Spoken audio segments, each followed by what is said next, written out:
voilà, le Tapura Huir Atiera qui espère remporter une nouvelle fois ses territoriales. On en parle avec vous, Edouard Fritz, Yorana. Bonsoir. Merci Bonsoir à d'être tous.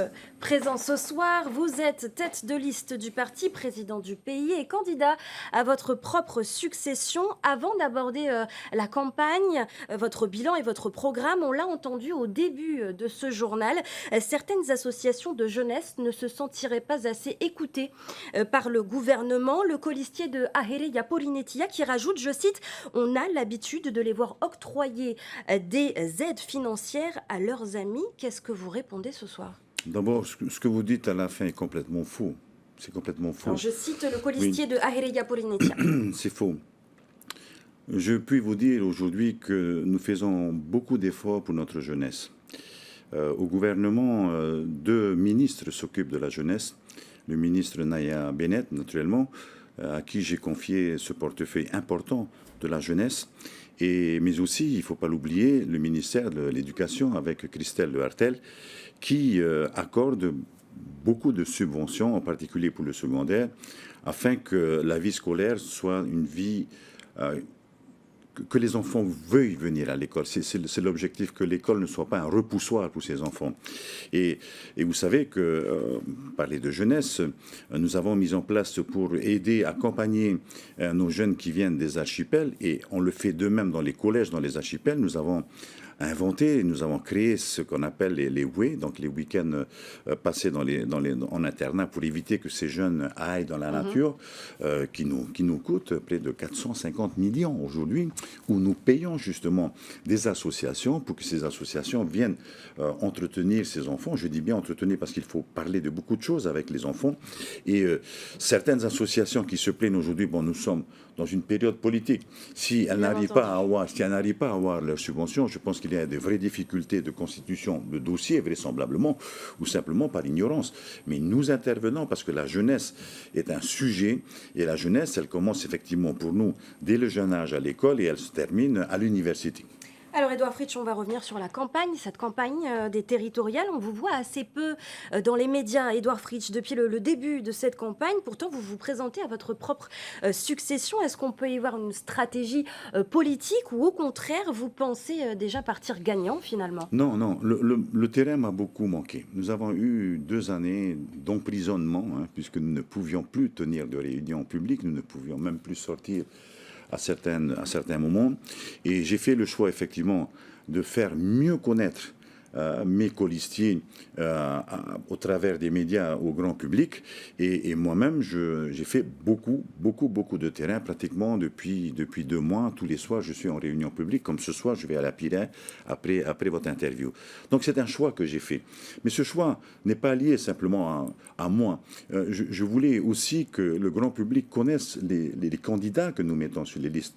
Ils sont 28 à avoir fait les interviews, avoir fait les débats au sein de notre équipe. Et parmi ces 28, il y en a eu 10 de nouvelles têtes que nous avons mises sur nos listes qui sont venues s'exprimer au nom du Tapura Huir Atiera. De nouvelles personnes en avant pour que cette campagne. Nous faisons partie d'une génération qui commence à être classée dans les archives. Être le candidat sortant, Edouard Fritsch, est-ce finalement un atout ou une difficulté? Alors, être le candidat sortant... Pour moi, vous savez que je n'étais pas sûr de pouvoir me présenter en tant que successeur à ma fonction de président. Mais j'avais décidé dès le mois d'octobre de mener la liste du Tapura Huir Atiera parce que j'estime que nous venons de passer 5 années de difficultés sans nom, avec la crise économique qu'il a fallu relever. Rappelez-vous, en 2013-2014, c'était très compliqué. Arrivé en 2019, nous avons commencé à connaître des records, puis est arrivée la crise épidémique, l'épidémie du coronavirus. Nous avons dû repartir, et en 2022, nous affichons aujourd'hui de bons résultats. Ce que je veux, c'est que je ne veux pas abandonner mon pays. Je ne veux pas abandonner mon pays.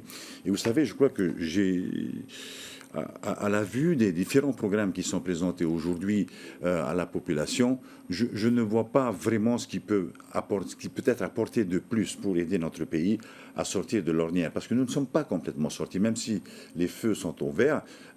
Mais je crois que nous sommes encore dans une situation fragile. Donc il nous faut avoir demain une majorité qui travaille dans la stabilité, qui mette en exercice son expérience. Et puis surtout, je crois qu'il faut beaucoup de proximité pour ce pays. On va parler du mot respect maintenant, Édouard Fritsch, le respect qui est le mot d'ordre du Tavini pour ces élections territoriales. Comment percevez-vous votre principal adversaire qui est sorti vainqueur des dernières législatives? J'ai du respect pour eux. Je pense que s'ils sont sortis vainqueurs, c'est qu'effectivement, la population a décidé ainsi. Donc, je respecte le vœu des électeurs. J'en tire les leçons parce qu'il y a des leçons à tirer de cet échec. Mais le respect, en fin de compte, je suis un petit peu étonné qu'ils utilisent ce mot parce qu'en fin de compte, composer, pour exemple, composer un gouvernement avant que les élections ne soient terminées, en d'autres termes, faire fi du vœu de nos électeurs, de ce que feront les électeurs demain, je pense que c'est aussi un manque de respect par rapport à la population. Qui vous dit demain qui va gagner? Je ne sais pas. Est-ce que vous redoutez justement, Édouard Fritsch, ce duel, ce deuxième tour? Non, je ne redoute pas. Je vais au combat. J'ai travaillé avec mes coéquipiers. Je pense qu'on a mis le maximum de notre côté. Je pense gagner. J'espère que je vais gagner. Ça dépendra de nos électeurs. Mais nous avons mis en route, en tous les cas, une machine à gagner. Alors justement, une de vos stratégies, c'est de beaucoup compter sur les maires et leurs relations avec leurs administrés. Ils sont, selon vous, l'atout qui fera la différence pour attirer le plus d'électeurs? Depuis le début de ma prise de fonction en 2014, j'ai effectivement appelé les maires à travailler avec le gouvernement. Cela fait un moment que je suis dans les différents gouvernements depuis 1986 et j'y trouve une faiblesse à laquelle j'ai voulu apporter une solution. La faiblesse nous provient de l'éclatement de notre pays. Comment voulez-vous qu'aujourd'hui, si vous m'interrogez sur ce qui se passe dans une île des Tuamotu, à Nukutavake par exemple, qu'est-ce que je vais vous répondre? Si je n'ai pas, moi, des informations qui me remontent de la part des maires, je ne peux pas vous répondre. Il ne faut pas cacher la vérité. Donc, ce que je souhaite faire, et c'est effectivement une stratégie, c'est qu'effectivement, un certain nombre de maires puissent venir à l'Assemblée de Polynésie française, puissent être les relais de ces populations qui sont tellement éloignées de nous, que l'on n'entend pas, qui ne sont pas audibles, y compris par la presse, par les médias.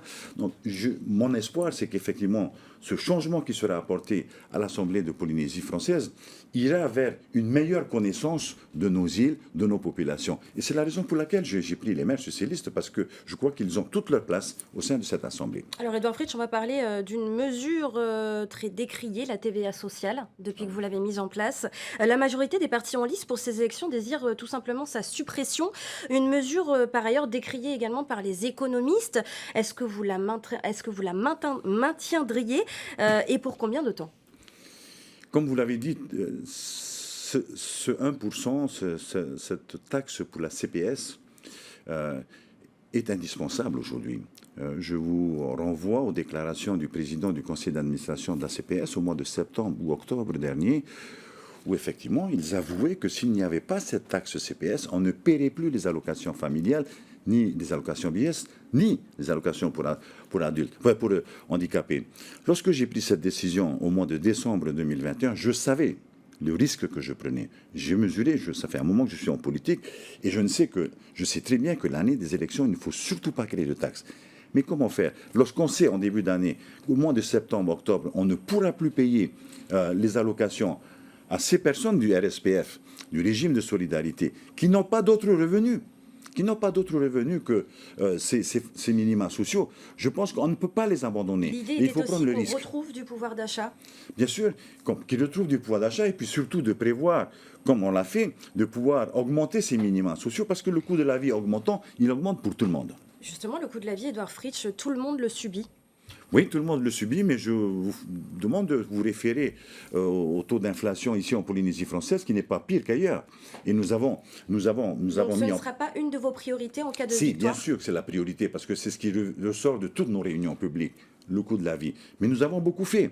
Nous avons pris des mesures, une vingtaine de mesures pour essayer de contenir l'augmentation des prix dans ce pays. Nous avons enlevé la TVA sur ce qui est consommé quotidiennement par les familles. Les PPN, vous le savez, ne sont pas soumis à cette taxe de 1%. Lorsqu'on parle d'urgence sociale, nous avons retiré ce 1% sur ce qui est consommé quotidiennement par nos familles. Et aujourd'hui, je pense que tant qu'on n'aura pas d'autres solutions à proposer pour faire face aux difficultés que connaît la CPS, moi je le dis franchement, en tous les cas, j'avoue qu'aujourd'hui, je maintiens, sauf si demain... L'idée, en cas de victoire, c'est de poursuivre, c'est de continuer finalement vos actions déjà en place. Il n'y aura pas de changement? Continuer les actions qui ont été mises en place, parce que je pense que l'inflation va continuer à nous tomber dessus, hein, parce que c'est ça, que ce soit les produits achetés à l'extérieur, que le fret pour les prendre chez nous. Mais je crois j'ai un espoir sérieux, puisque avant ces élections, effectivement, j'étais en discussion avec l'État sur une participation de l'État à la solidarité ici en Polynésie française. On exercerait la solidarité nationale pour venir au secours de la Polynésie française. Et j'ai demandé effectivement au gouvernement central de venir nous accompagner. Bon, la réponse a été effectivement attendant la fin des élections. Si nous sommes aidés par la métropole, oui, je peux m'engager au moins à réduire cette taxe de 1%, voire même à aménager les taux qui sont appliqués aujourd'hui à la CST, c'est-à-dire sur les salaires les plus élevés. Alors justement, vos rapports avec l'État, Édouard Fritch, comment ils sont actuellement, tendus ou au contraire Non, il n'y a pas, je n'ai pas effectivement l'occasion d'aller souvent à Paris, donc je ne les vois pas souvent. Je sais qu'ils ont confiance en moi, parce qu'en fin de compte, je me retrouve seul à me battre pour l'autonomie, donc ils attendent avec hâte, comme moi, les résultats de dimanche. On va parler tourisme, Édouard Fritch. Le tourisme a toujours été un secteur clé, bien sûr, hein, pour soutenir l'économie du pays. Dernier grand chantier en date, le village tahitien. Un dossier qui a bien avancé, mais encore rien de fait, hein. Aujourd'hui, le tourisme s'était effondré lors de la crise Covid, tout comme l'économie. Comment s'assurer d'un meilleur avenir dans ce secteur? En continuant à croire d'abord, en continuant encore, comme les investisseurs continuent à croire. La grande différence entre le village tahitien sous Édouard Fritch et ce qui s'est fait avant, c'est qu'aujourd'hui, tous ceux qui vont investir sur le village tahitien sont polynésiens. Ce sont des sociétés polynésiennes, alors que nous avions, à l'époque, pensé que les Chinois ou d'autres pouvaient venir investir chez nous. Nous avons rétabli la confiance dans ce pays. C'est important.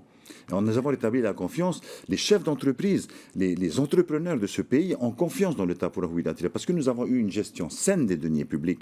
Il n'y a pas eu de problème avec la justice, il n'y a pas eu de détournement de fonds, si vous voulez être clair. Mais aujourd'hui, j'ai la confiance de ces investisseurs, et je pense que effectivement, il nous faut augmenter nos capacités d'accueil des touristes, comme nous allons augmenter vraisemblablement aussi les capacités de transport. Mais les touristes veulent venir chez nous. La preuve, c'est le chiffre qui en dégage en 2022. Le transport, Édouard Fritch, qui dit plus de touristes, dit aussi plus de circulation sur les routes. Le quotidien est déjà très compliqué pour les Polynésiens. Après 2 mandats, on n'a pas l'impression que vous preniez vraiment ce problème à bras-le-corps. Ben, on l'a pris à bras-le-corps à un moment donné, rappelez-vous, puisque c'était juste avant les municipales, et nous avons effectivement eu une opposition, mais alors forte, d'une des communes concernées par la route sur la côte ouest. Les études sont actuellement en cours pour que cette route soit construite, mais à un niveau un peu plus élevé que celui qui était prévu au départ, plus en plaine, mais en montagne. Qui supposera des expropriations vraisemblablement quelques expropriations, moins qui fassent mal, surtout parce que ce qui faisait mal, ce sont les expropriations de terrains et maisons, puisque on déstabilise les familles dans leur vie. J'ai complètement compris le problème, mais on construira un peu plus haut et surtout développer d'autres moyens, et je pense en particulier au transport maritime. Et j'espère, en tous les cas, que dans les jours à venir, nous pourrions avancer un peu plus rapidement sur ces projets, même si c'est un projet effectivement qui va nous coûter excessivement cher. Merci beaucoup, Édouard Fritch. Cette interview arrive à son terme. Merci à vous d'avoir été présent sur le plateau de TNTV. Merci à l'équipe de TNTV aussi.